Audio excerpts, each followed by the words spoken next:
그 어떤 대서사시보다도 더 장엄하고 전율이 느껴지는 감동적인 책이라 할 수가 있겠습니다. 가나안 땅을 어떻게 정복해 가는가 하는 그 처음부터 마지막까지의 스토리가 아주 활기차게 움직여 나가면서 써내려가져 있는 것입니다. 그 가운데에서 여호수아라고 하는 인물은 그러한 가나안 정복사를 이루어가는 일에 있어서 가장 최전방에 서서 용맹무쌍하게 하나님의 이름으로 적들을 물리치고 하나님의 거룩한 전쟁, 성전의 최전방에 서죠. 그리고 무엇보다도 다른 그 누구와 타협하지 아니하고 오직 여호와 하나님을 향한 일편단심, 일관된 신앙심을 가지고 이 전쟁에 임하는, 그래서 참 여호수아는 멋진 사람으로 우리에게 기억이 되고 있습니다. 저도 여호수아를 너무너무 좋아해서 제 영어 이름이, 제가 외국에 있을 때 외국 사람들이 저를 부르기 쉬우라고 영어 이름을 하나 만들었는데 그게 여호수아예요. 영어로는 조슈아 이렇게 부르는데 요즘은 이 이름을 따서 한국 사람들도 이름을 그렇게 따는 사람들이 제법 있어요. 수아라고 하는 이름이 다 이 조슈아의 그겁니다. 우리 조성원 목사님 아들이 수아예요. 근데 성이 조시예요. 조슈아 탁 되는 거예요. 기가 막히죠. 이런 그 이름 너무 이제 우리가 존경하니까 그런 이름들을 갖고 싶기도 한 것입니다. 이 여호수아서의 가장 서론이라고 할 수 있는 1장 1절과 2절 두 절의 말씀을 가지고 제가 오늘 여러분과 함께 말씀을 나누려고 하는데 한번 같이 찾아봤으면 좋겠습니다. 여호수아서 1장, 구약성경 320쪽입니다.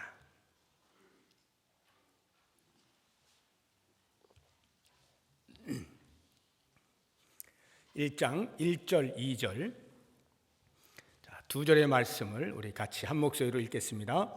여호와의 종 모세가 죽은 후에 여호와께서 모세의 수종자 눈의 아들 여호수아에게 말씀하여 이르시되 내 종 모세가 죽었으니 이제 너는 이 모든 백성과 더불어 일어나 이 요단을 건너 내가 그들 곧 이스라엘 자손에게 주는 그 땅으로 가라. 이 말씀 속에 여러 가지 우리가 살펴보아야 할 영적인 원리들이 있는데 앞으로 이런 시간들이 올해 최소한 4번 정도는 있기 때문에 제가 오늘은 한 가지의 영적 원리에 대해서만 같이 좀 나누도록 하겠습니다. 다음에 또 기회가 되면 그 다음 것들을 나누도록 하고요. 이 1절과 2절 여호수아 전체의 서론이라고 할 수 있는 이 두 절의 말씀 가운데 담겨 있는 많은 영적인 원리 가운데 오늘 우리가 보게 되어질 영적 원리는 하나님의 언약은 반드시 성취된다라고 하는 원리입니다. 하나님의 언약은 반드시 성취된다. 이 원리와 함께 하나님 나라 이루어가는 신앙 공동체를 연계해서 우리가 한번 생각을 해보고자 하는 것입니다. 자, 이 하나님의 언약 성취는 필연적이다라고 할 때에 오늘 말씀을 보시는 것처럼 가나안 땅을 점령하라라는 명령을 받은 사람은 여호수아입니다. 그러나 그 말을 최초로 받은 사람이 여호수아는 아니에요. 이미 여호수아의 스승격인 모세가 가나안 땅에 들어갈 것에 대하여 하나님으로부터 40여 년 전에 명령을 받죠. 애굽에서 이스라엘 백성들을 이끌어 나와서 가데스 바네아에 이르게 되었을 때에 하나님이 정탐꾼들을 보내고 해서 가나안 땅을 점령하도록 모세를 영도자로 세운 것입니다. 그런데 그것이 모세의 손에서 이루어지지가 아니하고 여호수아에게로 넘어가게 되죠. 그 여호수아가 이제 이루어내는데요. 그러면 모세가 그 명령을 받은 최초의 사람이냐? 그렇지도 않습니다. 모세보다 이미 훨씬 더 앞선 아브라함이 하나님께 최초로 가나안 땅에 들어갈 것에 대한 언약을 받지 않습니까? 창세기 12장, 15장, 17장 쭉 계속 보시게 되면 하나님께서 아브라함과 계속 언약 체결을 하시는 것을 볼 수가 있습니다. 그러면 아브라함으로부터 시작되어진 가나안 땅에 들어갈 것에 대한 언약이 그 아들 이삭, 그 아들 야곱, 그 아들 요셉, 그리고는 모세를 지나 여호수아에 이르러서야 성취가 된다라고 하는 것을 보게 되면, 왜 아브라함 때 또는 왜 모세 때에 그 언약을 성취하지 아니하시고 꼭 여호수아여야만 했는가 하는 부분에 대한 생각을 할 필요가 있습니다. 그것은 다름 아닌 우연히 어떻게 하다 보니까 그때 되어진 것이 아니라 하나님의 철저한 계획에 따라서, 영어로 표현하면 in time, 갈라디아 4장 4절에 보면 때가 참에 하나님께서 그리스도를 이 땅에 보내셨다라고 했을 때 그 때가 참에 in time, 하나님이 모든 계획을 세우셔서 가장 적당하다고 생각되어진 바로 그 순간, 이런 말이에요. 그때가 바로 여호수아의 때다, 이런 말이에요. 그러면 가나안 땅을 점령하는 것이 왜 아브라함의 때도 아니고 요셉의 때도 아니고 모세의 때도 아닌 여호수아의 때이어야만 했느냐라고 할 때 두 가지 측면을 우리가 살펴봐야 되는데, 하나는 하나님의 공의적 측면에서 볼 때에 가나안 땅을 점령하게 하실 때 하나님의 목적은 이것입니다. 당신의 백성들이 기거할 땅이니까 하나님과 더불어서 함께 하나님의 통치를 받으며 살게 되어질 그 이스라엘 백성들이 기거하는 땅이니까 당연히 죄가 없어야 되겠죠. 하나님이 거룩하신 것처럼 이스라엘 백성들도 거룩해야 될 것입니다. 그래야 함께 어우러져 살 수가 있지 않겠어요? 그러한 가나안 땅의 정결함을 위하여서 그 땅에 있는 모든 죄악들을 다 물리치셔야만 했는데, 그 죄악이 어느 곳에서는 의롭게 있다가 어느 곳에서는 죄를 범했다가 이렇게 부분적으로 있게 되어지면 하나님께서 그것을 척결할 때 원망을 사실 수가 있는 거예요. 아니, 우리들은 제대로 살고 있는데 왜 하나님 우리를 쫓아내십니까? 혹시라도 가나안 땅에서 그러한 반발이 있을지도 모르죠. 그렇기 때문에 하나님께서 오랜 시간을 기다리고 계시는 거예요. 뭘 기다리시느냐? 그 가나안 땅에 죄가 가득 찰 때까지 기다리시는, 이게 성경의 표현이에요. 창세기 15장을 한번 찾아보시기 바랍니다. 창세기 15장.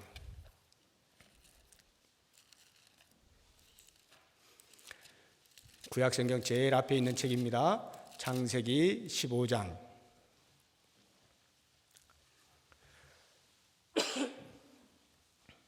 13절.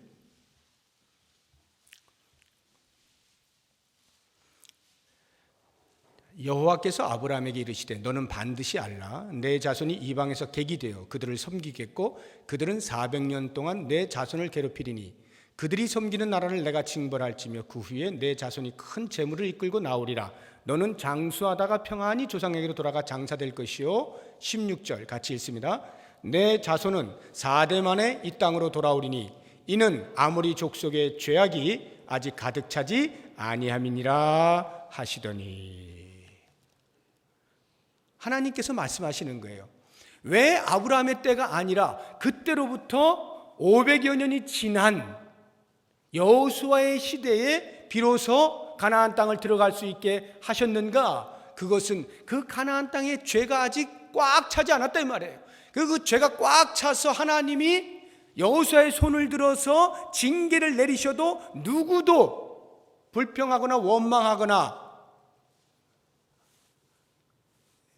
이 컴플레인을 할 수 없도록, 그 불평을 할 수 없도록 하시기 위하여 기다리고 계시는 거예요. 놔두고. 물론 그것이 하나님이 자, 죄 빨리빨리 많이 지어라 이렇게 죄를 조장하신다는 뜻은 아닙니다.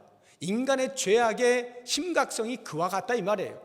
그런데 그것이 꽉 차서 하나님의 심판이 얼마나 공의로운가라고 하는 것을 모든 사람들이 부인하지 못할 정도가 될 때, 다시 말하면 하나님의 공의가 인간의 죄악에 대하여 더 이상 묵과할 수 없는 바로 그때까지 하나님이 참고 계신 거예요. 그게 약 500여 년이 흐르고 있는 거예요.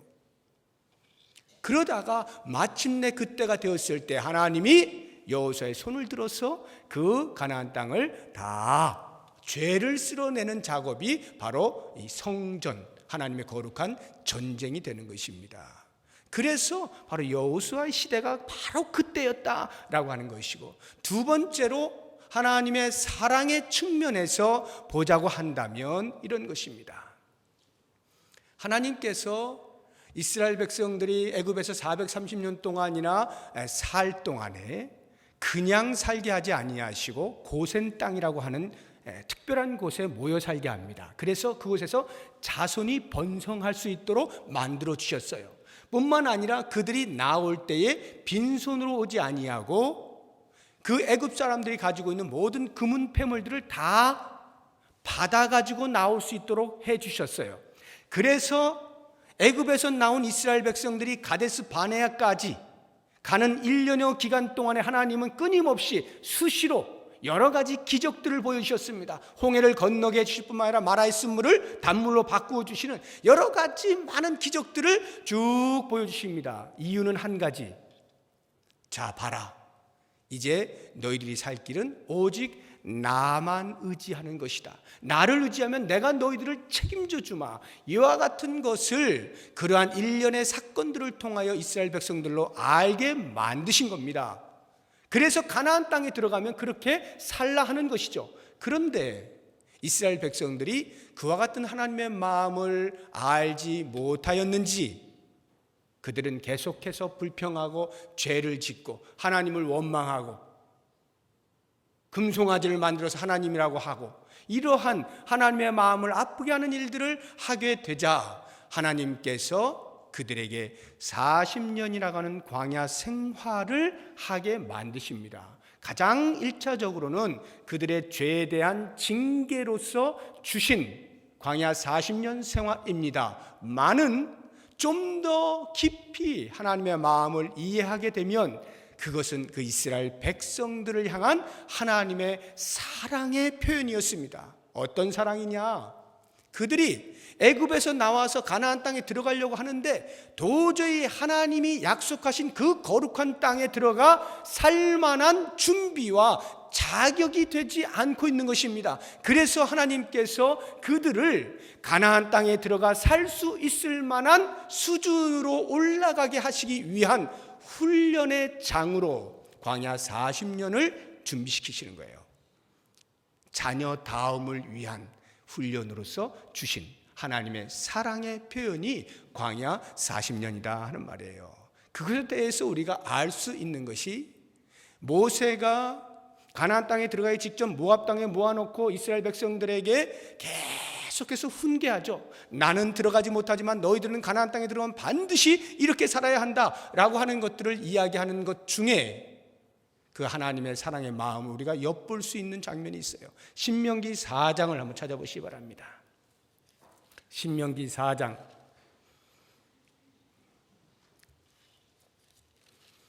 구약성경 268쪽 신명기 4장 37절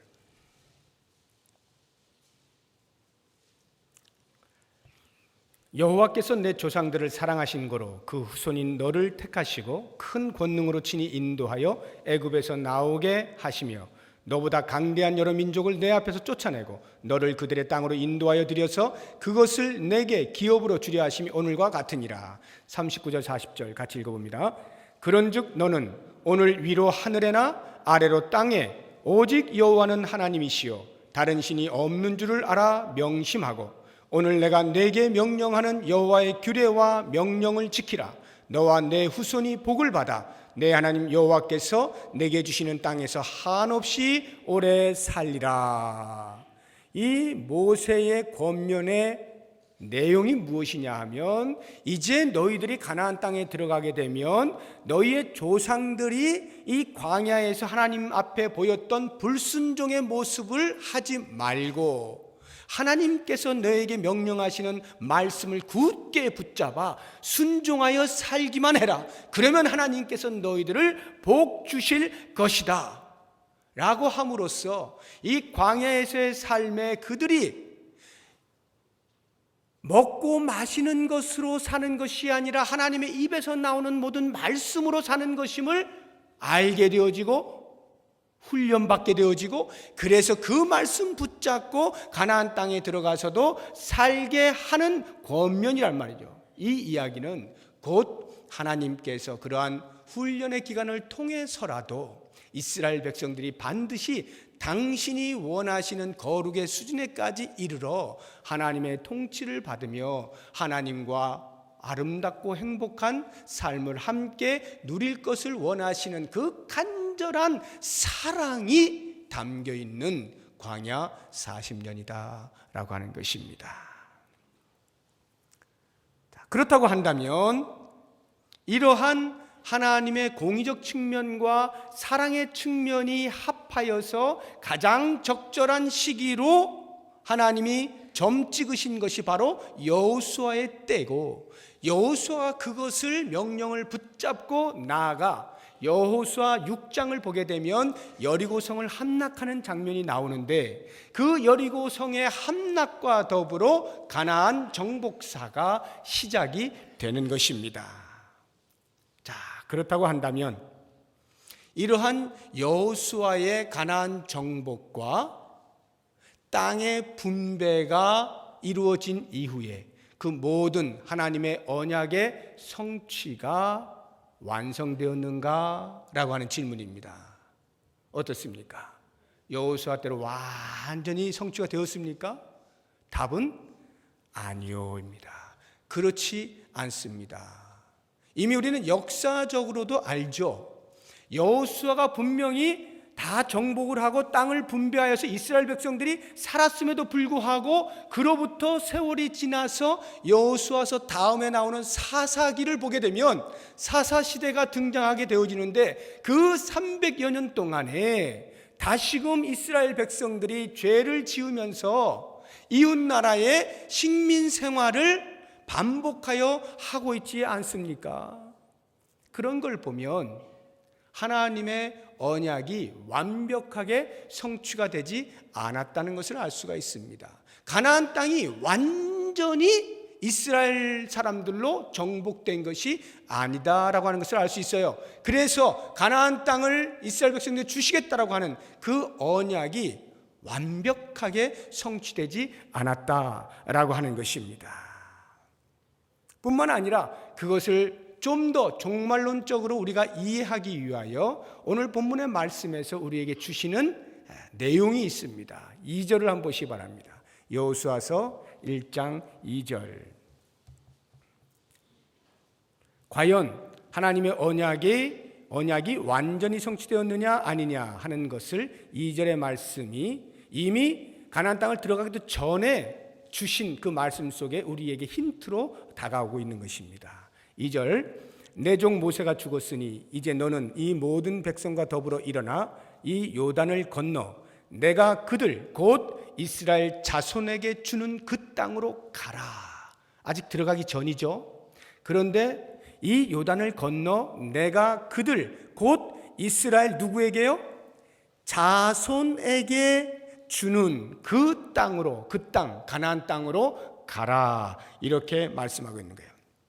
여기에 나오고 있는 이스라엘 자손이 누구냐 하는 것입니다. 이 이스라엘 자손은 지금 여호수아 앞에 있는 애굽에서 나온 2세대 백성들만을 이야기하는 것이 아닙니다.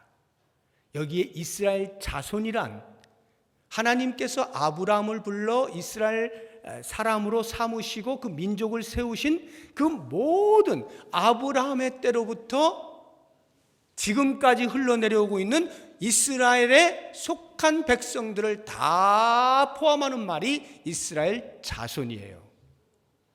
그렇다고 하면 이 말 자체에서 이미 하나님의 언약은 지금도 흐르고 있다는 것을 알 수 있겠죠. 하나님의 언약은 지금도 성취되어 가고 있는 과정이다라고 하는 것을 알 수가 있습니다. 더더욱이나 영적인 의미로 종말론적인 관점에서 이스라엘 자손을 이해한다고 하면 그것은 단순히 이스라엘 백성들, 지금의 이스라엘 땅에 살고 있는 그 이스라엘 백성들 뿐만 아니라 영적인 이스라엘 자손, 성령으로 인침을 받은 우리 모든 신앙의 사람들, 성도들이 전부 이스라엘 자손에 해당이 되는 거예요.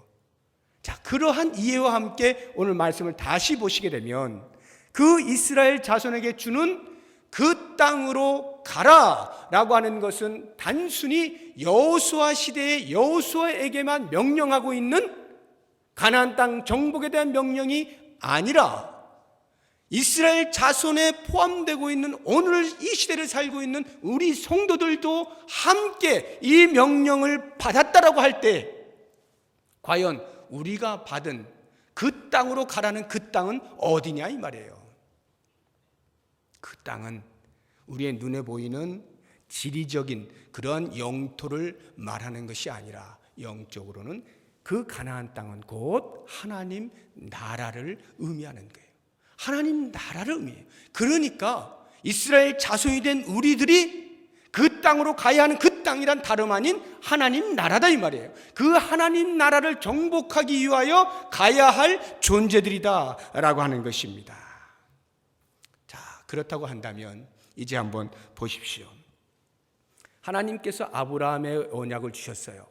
아브라함, 이삭, 야곱, 요셉, 모세, 여호수아, 그 이후에 계속되는 신앙의 인물들, 기독교 역사의 인물들, 17세기, 18세기, 19세기, 20세기, 지금 21세기, 다음 세대면 22세기 계속하여 기독교의 신앙의 인물들이 등장하면서 그 하나님의 언약의 성취에 쓰임을 받고 있는 것입니다. 당시 여호수아가 그 일에 쓰임을 받은 것처럼 오늘 이 시대에 하나님은 누군가를 통하여 그 언약의 성취를 이루어 가신다 이 말이에요. 그 뜻은 곧 하나님의 언약의 성취라고 하는 것은 어느 한 사람에 의하여서 이루어지는 것이 아니라 하나님의 눈으로 볼 때의 모든 역사 속에 사람들을 함께 사용하신다는 것을 알 수가 있는 것입니다. 마치 육상에서 릴레이가 있죠. 릴레이가 이제 바통을 터치하지 않습니까? 그래서 4명이 됐든 8명이 됐든 쭉 정해진 거리를 나누어서 뛰는 것입니다.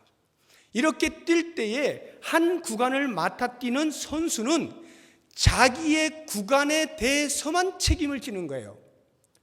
다른 사람의 구간까지 넘어갈 수 없습니다. 자기의 구간에서 최선을 다하는 거예요.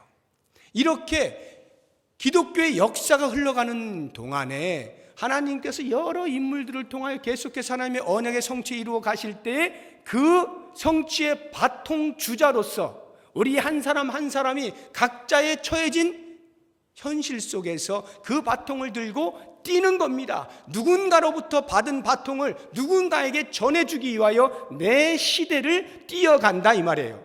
하나님의 언약은 반드시 일꾼은 지나가도 그 언약은 계속 진행이 된다는 것을 알게 되는 것입니다. 그렇다고 한다면 이제 우리가 세대의 격차를 뛰어넘자라고 말을 할 때 과연 어떻게 뛰어넘겠냐는 말이에요. 우리 청년들 어떻게 지금 우리의 부모님 세대를 연결을 해서 갈 것이냐 이 말이에요. 바로 여기에 있습니다. 여러분들이 부모님으로부터 신앙의 바통을 받은 것이 있어요. 그것을 잡고 여러분의 다음 세대를 향하여 뛰어가는 것입니다. 거기까지가 여러분들의 책임이에요. 예를 들어서 내 앞서 뛰던 분이 너무 못 뛰어서 아이고 이렇게 뛰어봐야 이거는 뭐 보나마나 꼴찌야 해서 그 다음 주자가 안 뛰어버리면 자기 책임을 다하지 않는 것입니다. 아무리 앞에 주자가 못 뛰었다 할지라도 적어도 내 구간에서 내게 맡겨진 것에 대해서만큼은 최선을 다해서 달려가야 하는 것이 우리의 임무예요. 우리 시대에 우리가 맡아야 할 임무다, 이런 말입니다.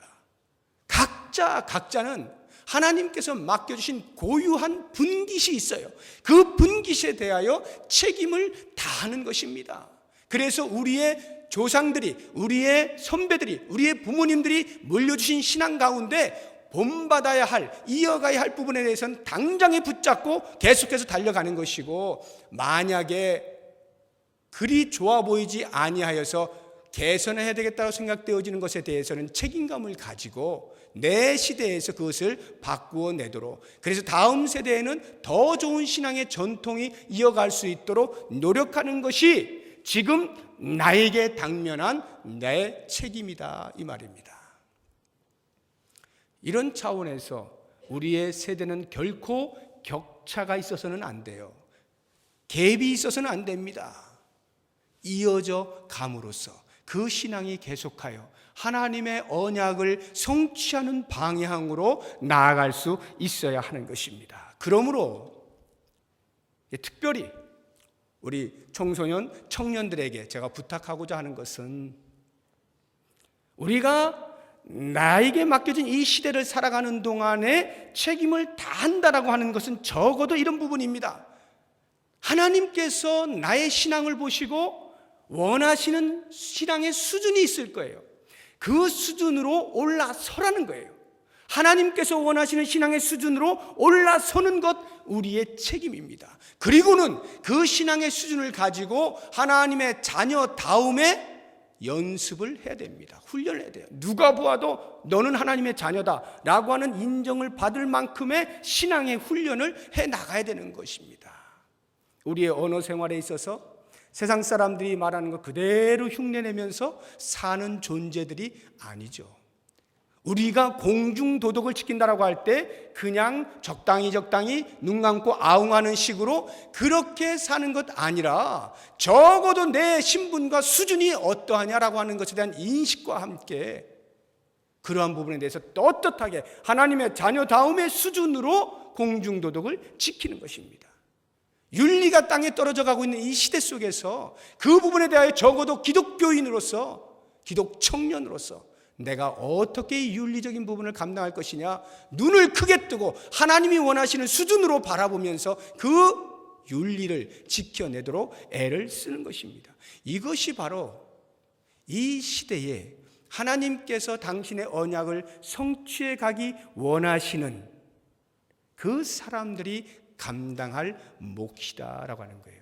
그래서 하나님께서 여호수아 시대에 여호수아에게 가나안 땅을 정복하라 말씀하신 것처럼 우리들에게도 이 시대에 하나님 나라의 성취를 위하여 이 땅을 정복해야 할 사명이 있는 것을 기억하십시오. 예수 그리스도의 이름으로 영적인 전쟁을 벌이고 있는 이 세상을 향하여서 하나님의 나라를 이루어 가기 위한 애씀을 가져야 한다는 것입니다. 그리스도의 이름으로 하나님의 영역을 넓혀 나가야 할 곳곳을 바라보라는 거예요. 그리고 내가 있는 그 자리를 그렇게 해 나가게 될 때 적어도 이 세상에서 하나님의 나라는 계속하여 우리를 통해서 확장되어져 가게 될 것입니다. 하나님의 언약이 언제 어느 때든지 사람과 사람, 세대와 세대를 지나서 계속하여 성취하여 나아간다라고 할 때 그 언약의 성취를 부름받은 나 한 사람은 그 언약의 성취에 부끄럽지 아니하도록 하나님의 거룩한 수준에 따라서 나에게 맡겨진 그 분깃을 감당함으로써 그 다음 세대가 우리의 뒤를 이어서 바통을 들고 또 뛰어갈 수 있는 징검다리가 되어지므로 우리 교회가 이렇게 세대와 세대를 이어가면서 나아가게 된다면 분명히 적어도 우리가 살고 있는 이 동안은 세대 간의 격차를 느끼지 못할 것이고 피차의 깊은 사랑과 격려와 존중으로 어깨를 두드려주면서 엉덩이를 쳐주면서 같이 가게 되는 아름다운 일들이 일어나지 않겠습니까? 이 모습을 상상하시면서 좋은 교회, 건강한 교회, 행복한 교회 다 함께 만들어갈 수 있기를 주의 이름으로 부탁드립니다. 기도하겠습니다. 하나님 아버지, 여호수아만 사용하시는 줄 알았더니 오늘 이 시대에 바로 나 한 사람도 여전히 필요로 하시고 부르시고 있는 것을 깨닫게 됩니다. 오 하나님 아버지, 나에게 맡겨진 나의 공간과 시간 속에서 하나님의 거룩한 언약의 성취를 위하여 지금까지 달려온 선배들의 바통을 이어받아 계속하여 내 걸음을 걷게 하시고 다음 세대에 이어주는 일에 부끄럽지 아니하도록 도우시기를 간절히 원합니다. 특별히 우리 교회 주일학교 학생들을 붙들어 주시고 청년들과 함께 하나님께서 미래를 책임지고 나아갈 저들에게 성령으로 충만케 하여 주시고 시대를 감당할 수 있는 하나님의 수준에까지 오를 수 있게 하여 주시고 맡겨진 고얀 분깃들에 대하여 회피하지 아니하고 당당하게 그리스도의 군사로서 영적인 싸움을 싸워낼 수 있는 주의 백성들이 될 수 있도록 축복하여 주시옵소서. 우리 모든 성도들이 한 마음으로 서로 기도하며 존중하며 어깨를 두드려주며 위로하며 배려하는 가운데 아름다운 세대들이 계속하여 이어져 갈 수 있는 축복을 허락하여 주시옵소서. 예수 그리스도의 이름으로 기도드립니다. 아멘.